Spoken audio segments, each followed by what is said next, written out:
This is the ZMAR Podcast. Elite Benefits of America helps small and mid-sized companies with their health insurance programs. And now, your host, Butch ZMAR. I'm going to share with you a scuba diving story that may tie back to some things related to business. And so if we go back in time a little bit, back to, it was probably June or July of the year about 2000. It was a fun event. We got on a boat dive on the East Coast. We started on a Friday night and headed out towards the Chesapeake Light Tower, or the navigation tower that's out there. And we end up doing a quick warm-up dive at 65 feet. The water was definitely warm. It was summer. We jumped in the water for a short period. Some reference this to work out any kinks because we're doing some deep dives the next day. We do any gear checks, make sure things are in the right spot, making sure that things just are in working order. It's kind of like if you're a golfer out there, you step up onto the tee box, but you keep away from the ball, and you do some practice swings. And so just kind of get the joints moving and make sure the gear is right, because the next day we were doing some 200-foot dives, and we needed to make sure that things were in working order. Otherwise, we had to call the dives or sit out of the dive, depending on what the situation was. And so a lot had gone on to get to that point.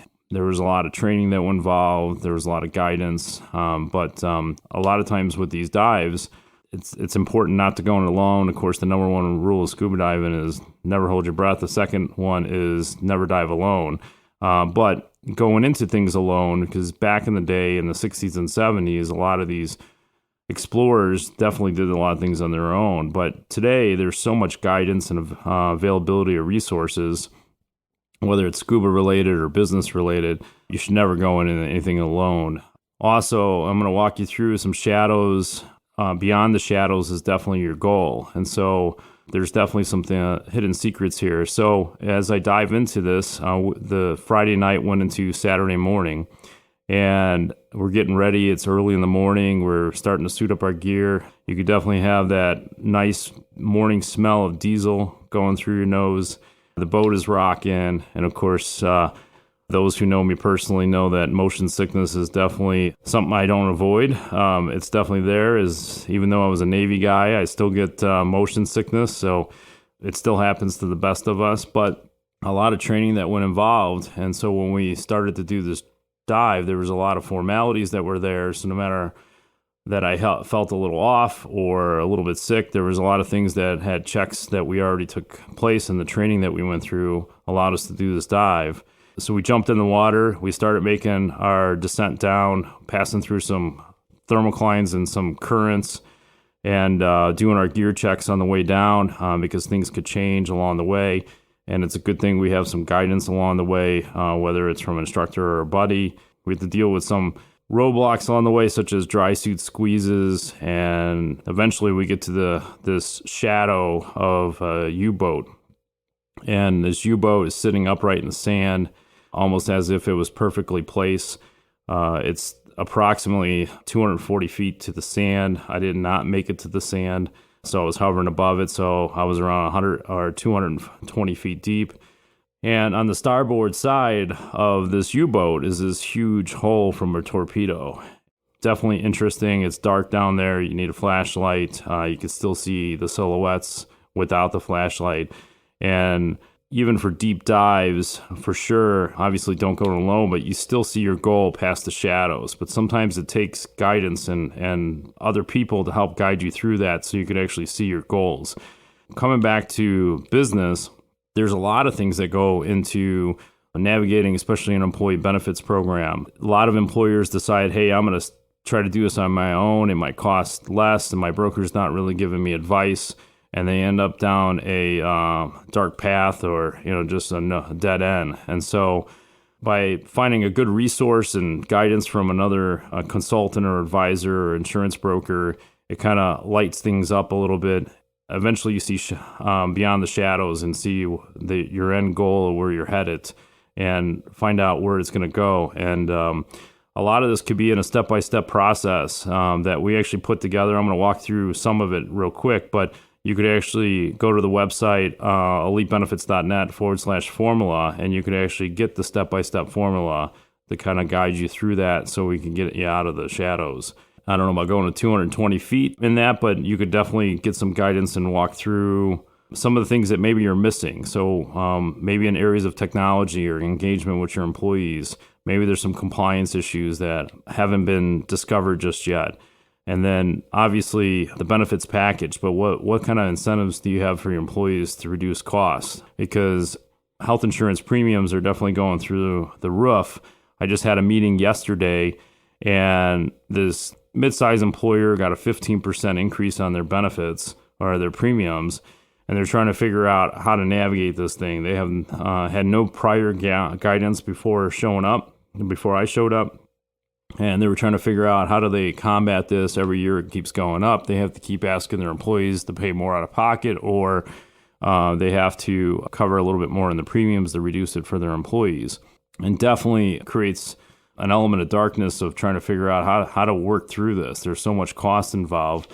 And there's different ways to go through that, but we went through a process to try to figure out what are some areas that we could tackle now. In that Elite Benefits formula, we walk through technology pieces, and the part that we are losing control is cost containment. And so we're working on measures to actually control the cost containment at all. And then there were some compliance issues that came up that we definitely had to address. And overall, we're gonna reduce the pricing of their healthcare plan and healthcare spend. But one of the areas that I want to just point out now is that there's several steps to the process, just like anything. And you could have rocky roads along the way. You're not going to turn your health plan overnight. And so you have to go through a lot of practice. So we go through the step-by-step formula. The easiest thing is to streamline the processes and put it in a technology-driven platform. And then year by year, you could actually go through and control cost, provide the incentives for the employees, and then make sure you stay in compliance to avoid any audits. But the good news is, even if you go through the step-by-step process, you don't have to be the expert. You could definitely leverage other people's experience, such as my experience to get the 220 feet was not alone. I definitely had guidance along the way. I had resources, obviously equipment and the right tools, and no matter how shaky the water was, causing motion sickness, no matter how tight the squeeze was on my dry suit, definitely made some squeeze marks because of the pressure. But there's a lot of things that you learn along the way, and it was only because of the resources that were there. So in many businesses, there's a lot of things that are missing, that they need a step-by-step process. They need to walk through so they can see their goals beyond the shadows that are out there. We shouldn't go in alone. There's definitely a process to go through. But if you're a business that's looking for that step-by-step guide, go to elitebenefits.net/formula and go through a quick questionnaire. Take only 1 to 2 minutes and get your step-by-step guide today. Hey gang, ever wonder what it's like to be a small business owner? It's confusing. Weird expenses coming out of nowhere. And when you throw in health insurance, forget it. Nobody understands how that works. If you own a business, big or small, it's one of the biggest expenses you have all year long. And yet, we all wait until open enrollment at the end of the year, and then we think to ourselves, next year I'll get a jump on it. And then it's another year of paying way too much. If you're a business owner, big or small, HR representative that wants to impress the boss, give Butch Zemar of Elite Benefits of America a call. Save yourself or your boss thousands or even tens of thousands of dollars a year. Reach out to Butch right now, 708-535-3006, or shoot him an email, butch@elitebenefits.net. And be sure to check out the Zemar podcast. Don't wait till the last minute. Put Butch Zemar to work for you now. Quick update on the compensation disclosure updates. If you're not an existing client of ours, but you work with another broker, you should be seeing, if you haven't already, a compensation disclosure come your way, especially if you're netting commissions or you're grossing commissions over $1,000 a year for that individual broker. Many of them are just sending it out to everybody. It's just part of the process. The reason I'm bringing this up is because just to be aware, because even some of our clients were kind of surprised by it. For many, many years, we never had to disclose our commissions or what we're actually making. But there's a couple good things that come out of this for you. One is you know exactly what they're getting paid. for the services they're providing. So that's good because most of the smaller businesses, and I'm speaking for around Chicago, don't pay a whole lot. That's why a lot of brokers give up on certain cases and just let the cases go because we don't make a whole lot. But the only reason I bring that up is, in turn, as the employer, you could realize that and respect their time a little bit more. Maybe call them only when you guys really need that extra advice. Try to handle some of the processes internally, such as the paperwork, instead of having the broker reach out to the employees to get paperwork. The other reason is so you know what they're getting paid, so you can hold them accountable. Just like any other consultant job, pay your attorney X amount of dollars, you should expect a certain amount of results out of it, or at least process out of it. With that in mind, for those who are definitely getting underpaid, you may actually see some balance invoicing. So some of the brokers are looking at how much time they spent on a particular account, and they're using the commissions as a credit or a payment towards those fees. And so you're going to see a little bit more of that. I think this could be good and bad at the same time. There's a lot of people expecting free service out there because since the beginning of health insurance time, no one's ever had to pay for it, and now they do. And so this could be promising in a lot of ways. I think it'll be good for both sides of the table, so that brokers can be compensated fairly for the time and resources they put into it, as well as the employers can get more out of the current brokers that they're paying for, essentially. This is going to be a little bit of a mind shift, but we're headed into a direction where it'll be beneficial for both parties. I was having a conversation with a client of mine, and we were going back and forth because they received the compensation disclosure and they had questions about it, which I encourage, ask all the questions in the world. And he joked with me that all we're doing is sitting back and collecting the money and getting rich. And so that conversation actually opened up the door because he had access to resources he never knew he had. And so bring those conversations up because those resources are going to save them money and time. And so just in that conversation, they're going to execute a resource that's probably going to save them maybe a couple $1,000s, as well as the time that's spent to put together because we made it easier for them. And so for that alone, now all of a sudden, it didn't cost them a dime more than what they were already spending. And then all of a sudden, he felt that the compensation disclosure was definitely a little bit more warranted in what we were actually getting paid. They didn't realize the resources internally, such as manpower, such as overhead and account management. And so we have people that are in place to take care of things that they weren't even aware that was going on. We have software that they were using that they weren't aware that how much it actually cost per account. And so the advice is definitely a big piece for it.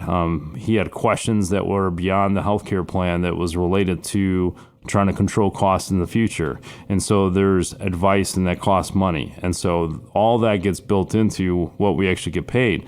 And obviously we're trying to make this stand out a little bit, one, because it's current law, but I think employers need to understand that there will be a mind shifts going on, not only with the broker, but the employer. There are certain expectations that were set in place, and some were not really paying attention to what was being compensated. And some can be good, some can be bad. There's accounts out there that are getting paid to the broker at $30,000 a year, and they only hear from the broker once a year. Kind of a nice payday for one or two conversations a year to get $30,000. It could be because there's less work that's involved in that account, such as turnover or processes or anything related to compliance or related to HR in some capacity. And so there's a lot of things that go involved, but look for it. If your current broker is not giving it to you, definitely reach out and call them because it is a required form as of December of 2021. So reach out to them and ask them about the compensation disclosure and where yours is at, and make sure you get one in your hands and then have that conversation just like this current client did. And of course, he was joking about us sitting back and collecting the money, but then it opened up the door that he didn't realize he had access to a resource that was going to save him thousands. And if you need access to any of those, obviously don't hesitate to reach out to us. You can call us in our office at 708-535-3006. Or you can go to elitebenefits.net and contact us through the website.